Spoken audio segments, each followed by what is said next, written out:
Hi, this is कविता। आज का जो एपिसोड है वो है वेगस नर्व के बारे में, जिस पे कि मैंने अभी लास्ट वीडियो भी मेरा जो है वो वेगस नर्व से रिलेटेड था। तो उसमें मैंने बताया था कि किस तरीके से वेगस नर्व जो है हमारे स्टमक को इम्पैक्ट करती है, हमारे डाइजेशन को इम्पैक्ट करती है और हमारे वेट को भी रेगुलेट करती है। हमारे वेट को बढ़ा भी सकती है और घटा भी सकती है विदाउट अपने कैलोरी, अगर आप कैलोरी ज़्यादा या कम भी ले रहे हैं तब भी वो आपके वेट को जो है वो ज़्यादा या कम कर सकती है। तो आज के उसमें मैं बताऊंगी कि वेगस नर्व जो है वो बिसाइड्स दिस स्टमक के अलावा जो है वो किस तरीके से हमारे दूसरे ऑर्गन्स पे भी इफेक्ट डालती है। तो वेगस नर्व जो है वो 10th क्रेनियल नर्व है। पहले हम जान लेते हैं कि वेगस नर्व है क्या। तो वेगस नर्व जो है वो 10th क्रेनियल यानी स्कल से रिलेटेड नर्व जो होती है उनको क्रेनियल नर्व बोलते हैं। क्रेनियल नर्व है 10th और लॉन्गेस्ट नर्व है, हमारी बॉडी की सबसे लंबी नर्व है। और ये नर्व जो है वो हमारे ब्रेन स्टेम से शुरू होती है और फिर हमारे राइट फेस से होती हुई हमारे जो है वो थोरैक्स रीजन से हार्ट से होते हुए हमारे स्टमक तक जाती है। तो ये जो है वो जिस जिस ऑर्गन से भी ये रिलेट होती है, जहाँ से भी ये पासिंग पासिंग थ्रू, तो it impact on all those जो भी ऑर्गन्स हैं वो उन सब पे इम्पैक्ट करती है। तो सबसे पहले कि अगर ये नर्व जो है वो ओवर स्टिमुलेट होती है तो ये क्या क्या जो है वो किस तरीके से हैवॉक कर सकती है हमारे फिजिकल उसके लिए।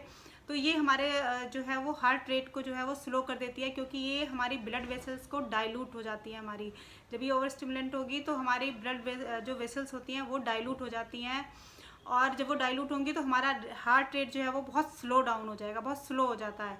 और जब हार्ट रेट स्लो होगा आपकी हार्ट बीट भी स्लो होगी, आपका ब्रीथ रेट भी जो है वो आपको डाउन होगा। तो आपको प्रॉपर जो है वो आपके ब्रेन को ऑक्सीजन नहीं मिलेगी, और जब ब्रेन को ऑक्सीजन नहीं मिलेगी तो आपको लॉस ऑफ कॉन्शियसनेस, आप जो है फेंट भी हो सकते हैं, और आपको जो है वो आपको जो है वो गिडीनेस या इस तरह की फीलिंग, अनईजीनेस की फीलिंग, वो सब भी हो सकते हैं।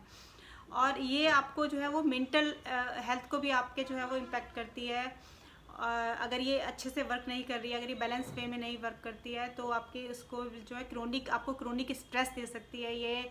इसकी वजह से आपको जो है वो एनजाइटी हो सकती है, और आप जो है इसकी वजह से आपको स्लीप डिस्टर्बेंस, कि आपकी स्लीप में आपको सोने में डिस्टर्बेंस क्रिएट कर सकती है ये। आपको अच्छे से नींद नहीं आएगी, आप रात को आप अच्छे से जो है वो पीसफुली सो नहीं पाएंगे। और ये जो है आपको अगर इसके जो और जो फिज़िकल सिम्टम्स हैं, जब ये ओवर स्टिमुलेट होगी या अच्छे से वर्क नहीं कर रही है तो आपको जो है वो अपने आपकी जो आवाज़ है, जो आपका जो वॉइस है उसमें वो डिफ़िकल्टी होगी। आपको यू फील आपको बोलने में डिफ़िकल्टी होगी, आपको डिले हो, आपको जो है वो जब आप बात करेंगे तो उसमें आपको जो है वो एक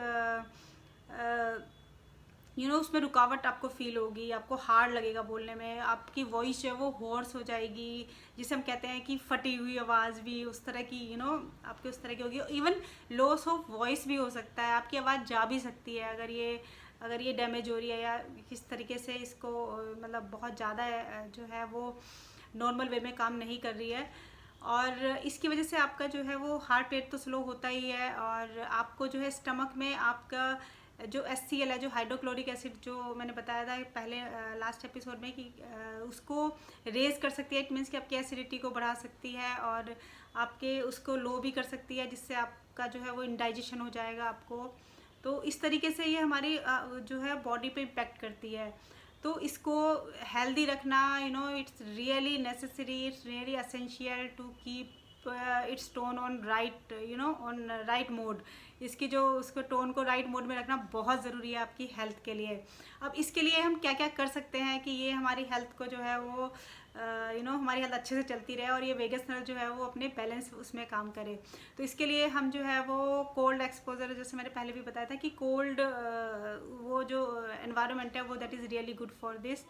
और आप हमिंग ट्राई कर सकते हैं, आप जो है वो गार्गलिंग से भी ये इसकी हेल्थ अच्छी होती है। और आप pranayama is really best for vagus nerve, क्योंकि ये जो है वो इसमें वाइब्रेशंस लेके आते हैं, और जब वाइब्रेशंस होंगे तो इसके जो न्यूरॉन्स होते हैं, जो इसमें नर्व सेल्स होंगी वो जो है वो अच्छे से काम करेंगी, वो एक्टिवेट हो जाएंगी, और वो बहुत ही इनका फंक्शन जो है वो एलिवेट हो जाएगा।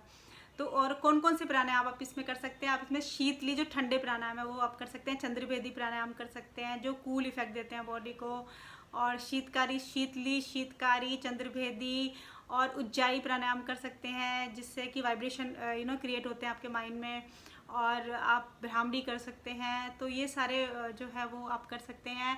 और अपनी गट हेल्थ को रखना भी बहुत ज़रूरी है। अगर आपकी गट हेल्थ अच्छी रहेगी तभी आपकी वेगस नर्व जो है वो उसकी फंक्शनिंग अच्छी होगी।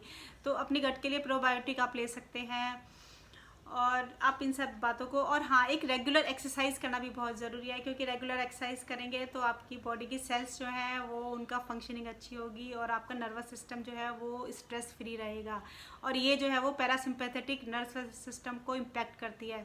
तो अगर आप इसको, ये भी अगर आप एक्सरसाइज करेंगे तो इसका स्ट्रेस लेवल भी लो होगा आपके दिमाग का, तो वेगस नर्व अच्छे से फंक्शन करेगी। और एक और बात कि ये डैमेज भी हो जाती है, लेकिन ये सिर्फ दो तरीके से डैमेज होती है। एक तो कि आपको इंजरी हो जाए या कोई फिजिकल डैमेज की वजह से ये डैमेज हो सकती है, या फिर अगर आपकी सर्जरी हो रही है, अगर आपको स्टमक सर्जरी है या फिर आपकी इंटेस्टाइनल सर्जरी है तो भी ये डैमेज हो सकती है उस कंडीशन में। तो आप इन सब बातों को ध्यान रखिए और अपनी वेगस नर्व को जो है वो बहुत अच्छे से टोन अप करिए इन अ बैलेंस्ड वे। और आज के लिए इतना ही। अगर आपको मेरा वीडियो अच्छा लगा तो आप इसे लाइक कर सकते हैं और मेरे चैनल को सब्सक्राइब भी कर सकते हैं। तो बाय।